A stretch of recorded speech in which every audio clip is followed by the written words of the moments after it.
Gustav Klimt lived a colourful life that matched his exuberant paintings, especially his most famous work of all, the portrait of Adele Bloch-Bauer. Adele Bloch-Bauer was a fascinating lady for her time, really modern, really forward-thinking.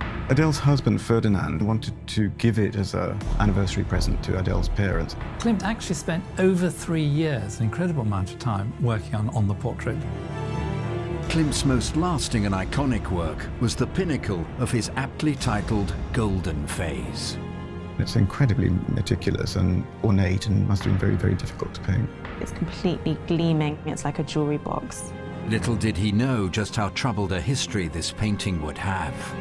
The Nazis confiscated his paintings, including the Bloch-Bauer portrait. Klimt would probably have been labeled a degenerate artist if he had lived up until that time. How did this portrait get caught up in an epic legal battle and subsequently become the world's most expensive artwork?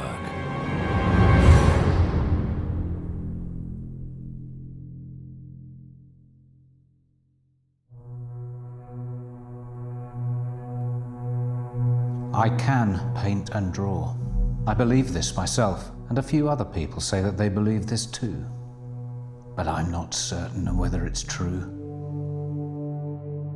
Gustav Klimt was born in 1862 on the outskirts of Vienna. He was brought up very conventionally. He was born into an Austria that had been incessantly at war and then suddenly wasn't. And so it was a very comfortable, secure, affluent, boring world. By the time he was 30, that had all changed, and he was living in a city where there was Schoenberg and Mahler and Freud and Wittgenstein, and it was just the most extraordinary effulgence of brilliance. His father was a craftsman, a gold engraver, and Gustav was brought up in an environment in which art was discussed, and he decided to study at the Vienna School of Arts and Crafts, and he had a fairly conservative education there. It was a strange time in that there was a real duality between immense progress and a sense of stagnation in society. And a lot of this progress, I think, was driven by a huge surge in the population. There were these two opposing sides of society in Vienna, real wealth juxtaposed with real poverty, and Klimt kind of straddled the two because he was born one of 7 children in a small suburb of Vienna. Very, very poor. There's stories of him and his brothers being teased at school because they had going to school in rags. But there was also the mobility that his talent was recognised, and he quite quickly became very famous in Vienna. Vienna was then the capital of the Austro-Hungarian Empire, very wealthy, but it was an extremely artistic city, and in the late 19th century and turn of the century, it was very avant-garde, and there was a lot of interesting and exciting things going on in the art field, so it was a great time for an artist to emerge. At this time, the Vienna Secession was emerging, meaning a whole new artistic movement was beginning to flourish. The Vienna Secession was set up in 1897. It was a group of art rebels, those artists who wanted to break away from the conventional artistic scene in Vienna. They set up an exhibition venue where they showed avant-garde art, and Klimt was its first president, so he played a crucial role in its founding. He started his career really working with the state, doing various murals, eventually ended up completely turning his back on that and being a leader of the secession. There'd already been a Berlin secession and a Munich secession, so Vienna was rather parochial in that sense.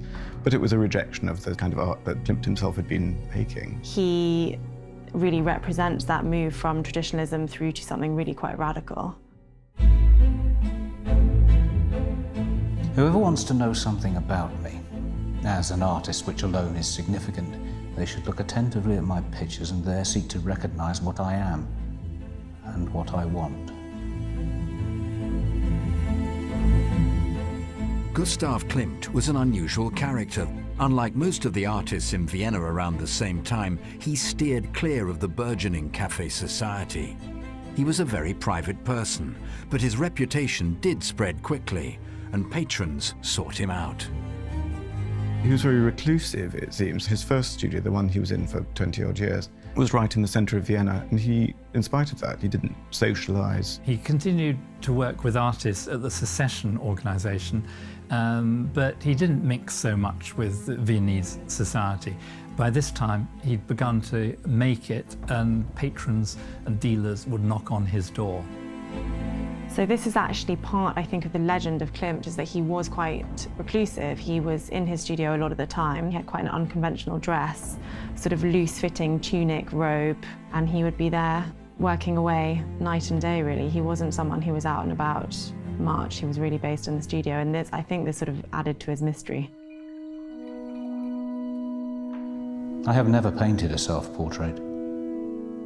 I am less interested in myself as a subject for painting than I am in other people, above all women. Klimt may not have socialized as much as the other artists of his era, but he certainly didn't shy away from all human interaction. It's thought that he fathered at least 14 children in his lifetime. Yet there was always one constant in Klimt's life: his companion, Emilie Flöger. He frequently wrote postcards to her. On my first days here, I did not start work immediately, but as planned, I took it easy for a few days. Flicked through books, studied Japanese art a little.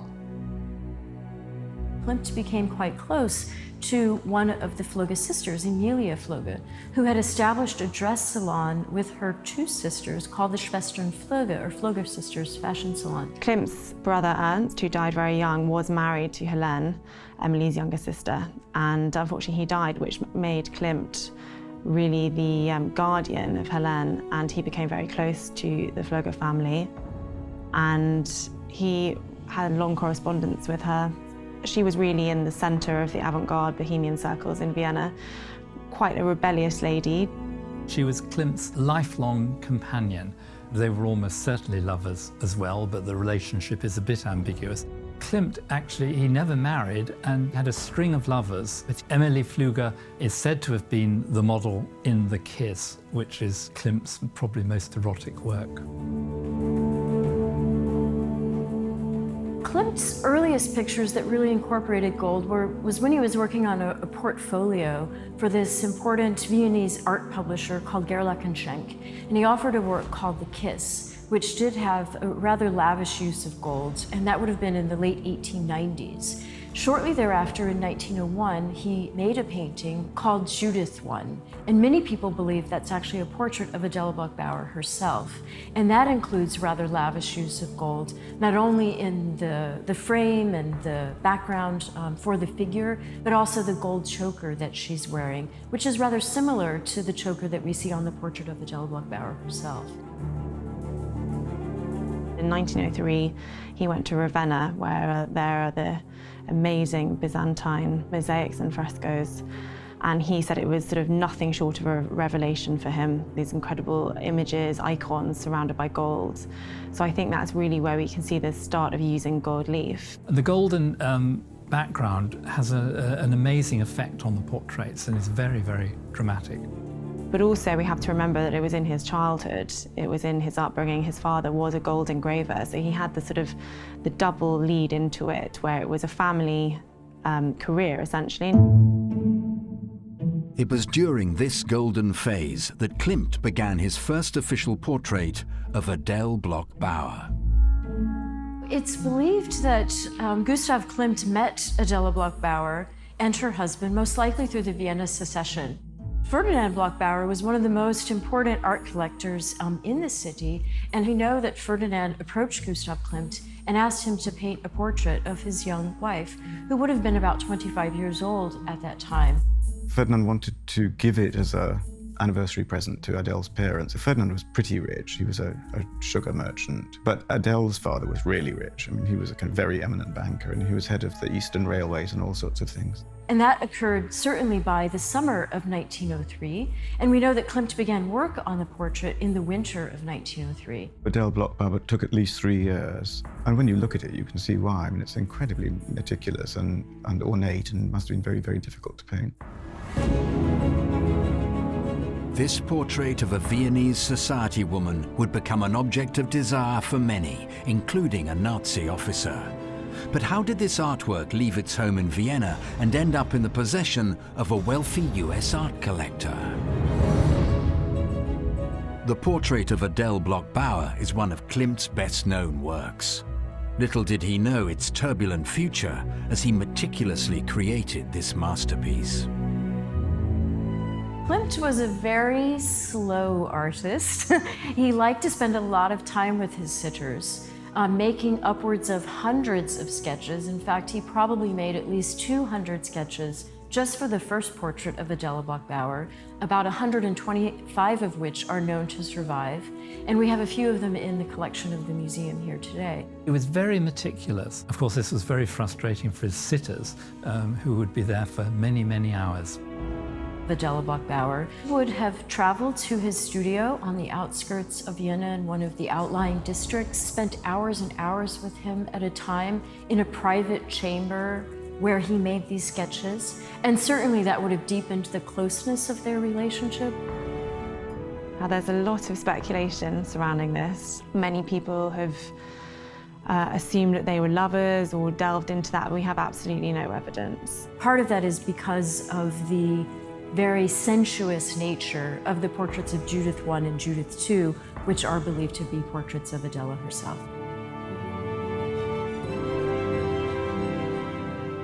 I'm a painter who paints day in, day out, from morning till evening. Figure pictures and landscapes, more rarely portraits. Klimt may have claimed that there was nothing special about him, but his art was a different story. His portrait of Adele Bloch-Bauer would eventually be hailed as a masterpiece and become an iconic work of art. This painting is a really interesting combination of naturalism and decorative symbolism. The two sit side by side. The portrait is incredibly complex, and many people have described it as being something of a secular icon, and I do think that's a rather apt description. So in the rendition of her flesh, so her face and her arms, which is actually only 1/12 of the painting, you see this quite naturalistic style. You really get a sense of the person, the detail in her face. I think the first thing that you notice are the eye shapes, sort of elliptical shapes.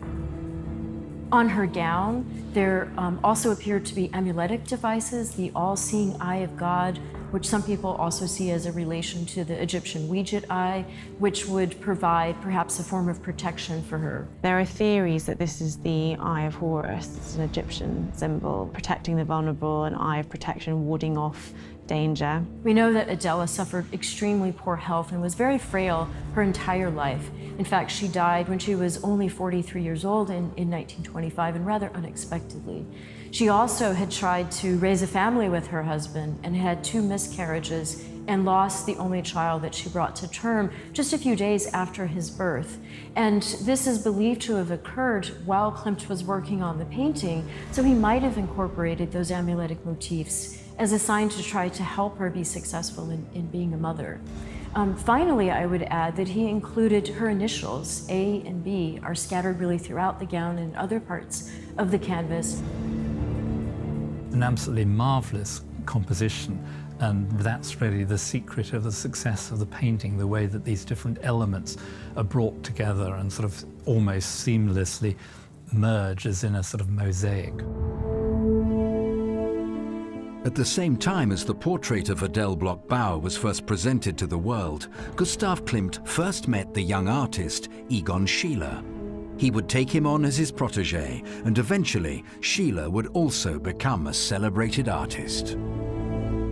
Egon Schiele was like many other young artists at that time, slightly younger generation than Klimt, and they really looked up to him as the leader of the avant-garde, someone who'd broken away, opening up the art world in the city and bringing in something new. He was incredibly generous to Schiele. You know, I think Schiele was 17 and Klimt was 45. He was president of the Secession and he was, you know, very eminent. And this little oik turned up and said, you know, I want you to mentor me. And he said, okay. And he found him models and he got him shown. I suppose he recognized something in Schiele's work. You can really see the belief and goodwill between Klimt and Schiele. They even swapped drawings. Schiele proposed it and Klimt said to Schiele, you're a much better draftsman than me, why'd I ever want to do that? But he still did the swap of the drawings. And also, when Schiele got into a bit of a tricky financial situation, Klimt came to the rescue, introduced him to his most important patron, August Lederer, who then commissioned Schiele to paint his son. So he was really a big supporter of Schiele in his early career. Gustav Klimt and Egon Schiele had both benefited from the amazing artistic and cultural flourishing that occurred in Vienna at the turn of the 20th century. But World War I was around the corner. And while they were able to steer clear of the conflict, they both perished as a result of the Spanish influenza epidemic of 1918. After tea, it's back to painting. A large poplar at dusk with a gathering storm. Klimt's work only became more and more highly regarded after he died. He was seen as the greatest painter to come out of the Vienna Secession. But another artist, a far less successful one named Adolf Hitler, had also come out of Vienna. And in the 1930s, under his leadership, Nazism was taking over Austria and Germany. With the rise of the Nazis, and really with their invasion of Austria with the Anschluss of March of 1938, Ferdinand realized that this was, going to be extremely bad news for him, and he fled the country. And shortly thereafter, he was accused of tax evasion and other crimes, and all of his properties were seized. And he ended up settling in Switzerland, where he lived impoverished. A lawyer was appointed to oversee the Bloch-Bauer collection and homes and all of their assets. He worked with various museums in the city and collectors to organize trades and outright sales of these works. And through that, this particular portrait, as well as the second portrait of Adele Bloch-Bauer, ultimately ended up in the collection of what is today the Belvedere Museum. Questions remained whether this was its rightful home, as there appeared to be conflict between Adele's final wishes and the contents of Ferdinand's will. He left a will naming all of his property to belong to his family's heirs. So he mentioned his nephew in particular and his two nieces, one of which was Maria Altmann. She had to flee Vienna during the war. Her husband got taken to Dachau, to the concentration camp, and was used almost as a pawn to bribe his brother. And as soon as he was released, they just completely bolted out of Vienna. Maria Altmann and her husband ended up settling in the US, in California in particular, and some family members did perish in the Holocaust in concentration camps. She'd lost everything. She'd lost the country she was born in. She'd lost all of her family, apart from her immediate family, had gone to gas chambers or one way or another had been killed. There was a lawyer in the intervening years, right after World War II, that did attempt to claim some of the family's property and was successful in reclaiming some things. But the government insisted that they had Adele's will, and her will provided that the Klimt paintings would go to the Austrian government.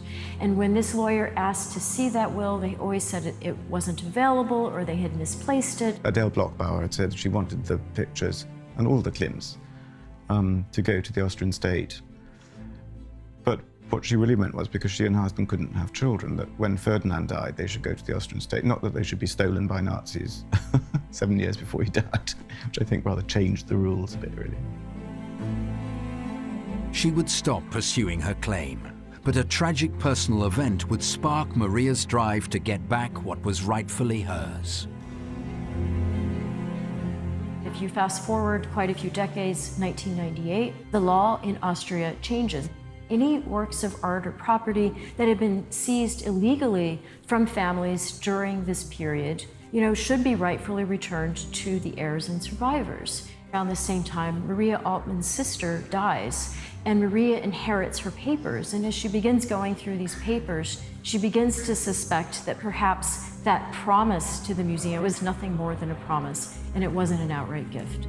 Maria Altmann picked up the phone to a young family friend, Randall Schoenberg, who was related to the very famous composer in Vienna, had family history in Vienna, and he said, let's go for it, let's take this case to court in America, and eventually went up to the Supreme Court.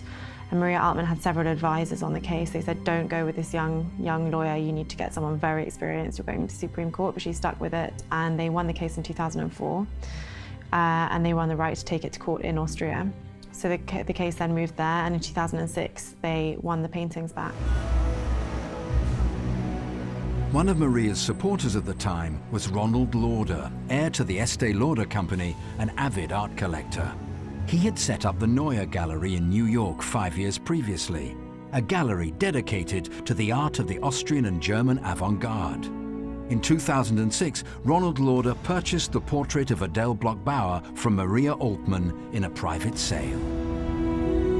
It would have been impossible for her to hang them in her small California bungalow. I mean, insurance costs alone would have been quite prohibitive, and that was never her intention. She did want the portraits and the landscapes to be in a museum collection, if possible, where they could remain on display. And so a private sale was engineered so that we were able to acquire this for an undisclosed sum, but reportedly $135 million, which was said to be the most expensive painting sold at that time. Well, in a way, the Belvedere is really the appropriate home for the painting in Vienna, where the artist worked. Fortunately, as it happened, it was bought by an American collector who's very public-spirited and has set up his own museum. So at least the painting will remain on public view in the Neue Gallery in New York. Keeping the painting on public display has been the wish of every custodian of this portrait, and it is testament to the pure creative talent of Gustav Klimt that people still queue daily to see it.